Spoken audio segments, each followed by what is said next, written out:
नमस्कार मित्रांनो, प्रत्येक माणसाला जीवनामध्ये विकास करायचा आहे, परंतु संपूर्ण विकास करण्यासाठी आपण पात्र आहोत का? जर कोणी कोट्याधीश बनण्यासाठी प्रार्थना करत असेल, परंतु पैशांचा योग्य वापर करण्याची त्याची पात्रताच नसेल, तर त्याचा काहीच उपयोग नसतो. जर कोणी अंतिम सत्याचा शोध घेत असेल, परंतु ते सत्य समजण्याची त्याची पात्रताच नसेल, तर त्या शोधाला काहीच अर्थ राहत नाही. म्हणूनच मित्रांनो, आपण जेव्हा एखाद्या गोष्टीसाठी पात्र बनतो, तेव्हा ती गोष्ट आपल्याकडे आपण होऊन चालत येते. आपल्या प्रार्थनेचं फळ स्वीकारायला, संपूर्ण विकास साधायला आपण पात्र आहात का? त्या प्रकारचं अर्थपूर्ण आणि सर्वोच्च जीवन पेलण्यासाठी आपण आपल्याला योग्य बनवलं आहे का? मित्रांनो, या प्रश्नाचं जर उत्तर हो असेल, तर पुढील व्हिडिओ तुमच्यासाठीच आहे. आणि जर उत्तर नाही असेल, तर आजपासूनच आणि आतापासूनच स्वतःला योग्य बनवण्याची तयारी करायला लागा. मित्रांनो, यावरच आधारित एक कथा आपण पाहणार आहोत. चला तर पाहूयात. एका गावामध्ये एक गुरु त्यांच्या शिष्यांना लक्ष्याबद्दल माहिती सांगत असताना ते गुरु विद्यार्थ्यांना म्हणतात, संपूर्ण विकास करण्यासाठी स्वतःला योग्य बनवायचं असेल, तर लक्ष्य त्रिकोणानुसार काम करायला हवं. या त्रिकोणाच्या 3 बाजू असतात. पहिली बाजू म्हणजेच लक्ष्य निश्चित करणे, दुसरी बाजू म्हणजे त्या लक्ष्यानुसार आपल्या शरीराची तयारी करणे, आणि तिसरी बाजू म्हणजे ठोस कृती कार्यक्रम तयार करून त्याची अंमलबजावणी करणे. पहिली बाजू निश्चित झाली की जीवनाला दिशा मिळते, आणि ही बाजू आपल्या जीवनातील प्रथम पायरी असते. त्यानंतर गुरु दुसरी बाजू सांगू लागतात. दुसरी बाजू म्हणजेच लक्ष्यानुसार आपल्या शरीराची तयारी करणे. याबद्दल माहिती सांगण्या अगोदर गुरु शिष्यांना एक प्रश्न विचारतात. मुलांनो, मला एका प्रश्नाचं उत्तर द्या. आपल्या बुटाचा आकार कशावरून ठरतो? हा प्रश्न ऐकताच एक विद्यार्थी लगेच ताडकन उठून उत्तर देतो, गुरुजी, अर्थातच आपल्या पायाच्या आकारावरून. हे उत्तर ऐकताच गुरु पुढे बोलू लागतात, म्हणजे जेवढा मोठा पाय आपला असेल, तेवढा मोठा आपला बुटाचा आकार असेल. गुरु या प्रश्नाच्या उत्तराला जोडून लक्ष्याबद्दल माहिती सांगू लागतात. गुरु म्हणतात, तसंच आपल्या लक्ष्याबद्दलही असतं. जेवढं मोठं आपलं लक्ष असतं, तेवढी मोठी आपली शरीर, मन आणि बुद्धी यांची तयारी करण्याची गरज असते. शरीर म्हणजे आपला रथ आहे, आणि सर्व इंद्रिय आणि विचार या रथाचे घोडे आहेत. घोड्यांना लगाम नसेल तर ते रथ देशोधडीला लावतात, म्हणजेच रथ चालवणारा अयशस्वी होतो. बेलगाम घोडे शक्ती नष्ट करतात. घोड्यांना शिस्त असेल तरच यशस्वीतेचं शिखर दिसतं. जीवनात शिस्तीला फार महत्व आहे. मनुष्य सोडला तर कुठल्याही प्राण्याला हार्ट अटॅक, डायबेटीस, द्वेष, मत्सर, अहंकार यासारख्या व्याधी जडत नाहीत.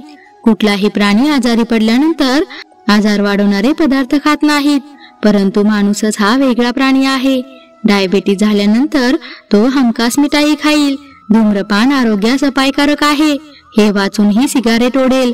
दारूमुळे यकृत खराब होतं, हे माहीत असूनही मोठ्या चवीने तो दारू पितो. का घडतं हे सर्व काही? याचं कारण आहे की त्यांचा आपल्या शरीरावर नियंत्रणच नाही. त्यांच्या शरीराला शिस्त नाही. जीवनामध्ये शिस्तीला खूप महत्व आहे. शिस्तीला पर्याय नाही. शिस्त नसेल तर कष्टानं मिळवलेलं यश पण अपयशात बदलतं. झालेला विकास पण डागाळला जातो. गुरु नंतर विद्यार्थ्यांना एक उदाहरण देतात. ज्याप्रमाणे लॉटरी लागणाऱ्या लोकांचा अभ्यास केला तर तुमच्या लक्षात येईल की त्यांच्यातील 90% लोक एका वर्षात परत गरीब झाले आहेत. याचं कारण काय असावं?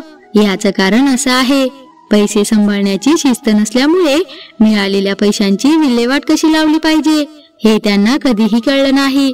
असंच आपल्या लक्ष्याबद्दलही असतं. शिस्त नसेल तर लक्ष्य साध्य करूनही तुम्ही ते टिकवून ठेवू शकणार नाहीत. यशोशिखरावर पोहोचल्यानंतर तिथे टिकून राहण्यासाठी शिस्त आणि आत्मनियंत्रण अतिशय आवश्यक आहे. कितीतरी लोक लवकर यशोशिखरावर पोहोचतात, तरी पण या गुणांच्या अभावी अतिशय वेगात खाली येऊन आदळतात. म्हणूनच शरीराला शिस्त लावणं ही संपूर्ण विकासाच्या प्रक्रियेतील अतिशय महत्वाची पायरी आहे. लक्ष त्रिकोणाच्या या दुसऱ्या बाजूचा अर्थ आहे की आपल्यातील सर्व अवगुण नष्ट करून त्यांच्या जागेवर सद्गुणांची स्थापना करणे. अगदी सहजच म्हणून माणूस दारू, सिगारेट, जुगार अशा चुकीच्या गोष्टी करून पाहायला जातो, परंतु सहजच म्हणून केलेल्या या गोष्टी नंतर सवयी बनतात, आणि एकदा का या सवयी बनल्या की त्यांना तोडणं खूप अवघड होऊन जातं. अगदी असंच आहे आपल्या बोलण्याला, डोळ्यांना आणि हाताला शिस्त नसण्याच्या बाबतीतही. याविषयी फारच कमी लोकांना माहिती आहे की आपल्या डोळ्यांवर, बोलण्यावर आणि हातांवर नियंत्रण नसणं हेही दारू सिगारेट पेक्षाही खूप घातक आहे. यावरच गुरु थोडं विस्तारपूर्वक सांगू लागतात. ज्यांचं आपल्या बोलण्यावर नियंत्रण नाही ते पुढील 6 गोष्टींना बळी पडतात. या 6 गोष्टी या सवयी त्यांच्या विकासात अडथळा आणतात. म्हणून या 6 गोष्टींपासून नेहमी सावध राहा. कधी त्या जवळ येत आहेत असं समजलं की ताबडतोब त्यांना दूर करा. त्यातीलच पहिली गोष्ट आहे शिव्या देणे, अतिशय कठोर आणि अपशब्दांचा वापर करणे. दुसरे आहे दुसऱ्यांवर टीका करणे, निंदा नालस्ती करणे, दुसऱ्यांमधील दोष काढणे. तिसरे आहे कारण नसताना दुसऱ्यांना सल्ले देणे, वादावादी करणे, भांडण करणे. चौथे आहे दुसऱ्यांच्या चुगल्या करणे, दुसऱ्यांमध्ये भांडण लावणे. 5वे आहे अफवा पसरून द्वेषांचे वातावरण करणे, हिंसा माजवणे. 6वे आहे विचार न करता बोलणे, बोलल्यानंतरही विचार न करणे, खूप बडबड करणे आणि कपट कारस्थान करणे. नंतर गुरु डोळ्यांबद्दल सांगतात. ज्यांचं आपल्या डोळ्यांवर नियंत्रण नाही त्यांना पुढील 6 घाणेरड्या सवयी जडतात. या सवयी त्यांच्या विकासात अडथळा आणतात आणि म्हणूनच या 6 गोष्टींपासून नेहमी सावध राहा. कधी त्या जवळ येत आहेत असं समजलं की लगेच ताबडतोब त्यांना दूर करा. त्यातीलच पहिली गोष्ट आहे निरुद्देशपणे दूरदर्शनवर सगळे कार्यक्रम बघणे. दुसरे आहे बिरबिरत्या नजरेनं विनाकारण चित्रपटांचे पोस्टर्स बघणे. तिसरे आहे दुसऱ्यांमध्ये कायम दुर्गुण बघणे, प्रत्येक घटनेत चूक बघणे. चौथे आहे बेलगाम कल्पना लढवून शेख चिल्ली बनणे आणि दिवा स्वप्न बघणे, म्हणजेच इंद्रिय सुखाची स्वप्न पाहणे. 5वे आहे वृत्तपत्रातील अर्थहीन बातम्या आणि स्तंभ उगीच वाचत बसणे. 6वे आहे लोकांचे ज्ञान बघण्याऐवजी त्यांच्या संपत्तीवर आणि शरीरावर लक्ष ठेवणे. त्यानंतर गुरु हातांबद्दल सांगतात. ज्यांचं आपल्या हातांवर नियंत्रण नाही त्यांना पुढील 6 वाईट सवयी जडतात. या सवयी त्यांच्या विकासात अडथळा आणतात. म्हणून या 6 गोष्टींपासून नेहमी सावध राहा. कधी त्या जवळ येत आहेत असं समजलं की लगेच ताबडतोब त्यांना दूर करा. त्यातीलच पहिले आहे काम टाळण्यासाठी निमित्त शोधणे. दुसरे आहे बेजबाबदारपणे काम करणे. तिसरे आहे काम अर्ध्यावरच टाकून पळणे. चौथे आहे शरीर स्वच्छता न करणे. 5वे आहे दुसऱ्यांच्या कामामध्ये नाक खुपसणे. 6वे आहे आजचे काम उद्यावर ढकलणे, कधीही दिलेल्या वेळेवर न पोहोचणे. नंतर गुरु लक्ष त्रिकोणाची तिसरी बाजू सांगू लागतात. तीच म्हणजे ठोस कार्यकृती तयार करून त्याची अंमलबजावणी करणे. गुरु शिष्यांना म्हणतात, मोठ्यातलं मोठं लक्ष ठरवण्याचं महत्व तर आपण पाहिलंच आहे. आता आपलं हे लक्ष छोट्या छोट्या तुकड्यांमध्ये विभाजित करा. प्रत्येक छोटा भाग आपण कधी पूर्ण करणार आहोत याचं व्यवस्थित नियोजन करा. असं केलं तर खूप मोठं लक्ष देखील सहज साध्य वाटू लागतं. एक पक्की योजना ही आपल्या लक्ष्य प्राप्तीसाठी अति आवश्यक आहे.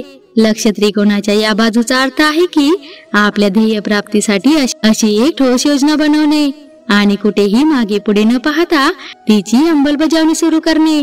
अधूनमधून मनामध्ये शंका येऊ शकतात, परंतु एकदा आपला लक्ष त्रिकोण बनला की त्या शंकांना अजिबात भीक घालू नका. मनाच्या उलट्या सुलट्या खेळांकडे अजिबात लक्ष देऊ नका. आपण आपल्या योजनेच्या अंमलबजावणीमध्ये संपूर्ण आत्मविश्वासासह स्वतःला झोकून द्या. नंतर गुरु पुढे विद्यार्थ्यांना म्हणतात, दृढ इच्छाशक्ती जगातलं अवघडातलं अवघड काम सहज साध्य करते. मी हे करू नाही शकत अशा पद्धतीच्या विचारांना बिलकुल थारा देऊ नका. निर्भीडपणे आपल्या योजनेची अंमलबजावणी करा.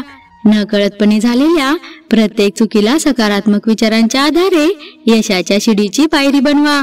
प्रत्येक समस्या आपल्याला काहीतरी भेट आणत असते. समस्या आपल्याला त्रास द्यायला कधीच येत नाहीत, तर ते आपल्याला भेट देण्यासाठी येत असतात. म्हणून बाळांनो, संपूर्ण विकासामध्ये योग्य दिशेचे महत्व आहे. आपण याआधी पाहिलंच आहे, लक्ष त्रिकोण आपल्या जीवनाला दिशा देतो. त्याच्यामुळेच आपल्या जीवनात वेगवेगळे रंग येतात. बाळांनो, लक्षार्थीचं चालणं बोलणं अगदी सहजच बदलून जातं. अशा माणसाला सर्वत्र फक्त लक्ष आणि लक्ष दिसतं. असा माणूस लक्षाचं महत्व माहित असल्यामुळं जीवनाच्या उद्देशाचा शोध लावतो, त्याचा संपूर्ण विकास होतो. म्हणून बाळांनो, तुम्हीही तुमचे ध्येय नक्कीच निश्चित करा आणि त्यानुसार तुमची कार्यकृती चालू करा. जर मित्रांनो तुम्हाला हा व्हिडिओ आवडला असेल तर नक्की चॅनलला सबस्क्राईब, शेअर आणि लाईक करू शकतात.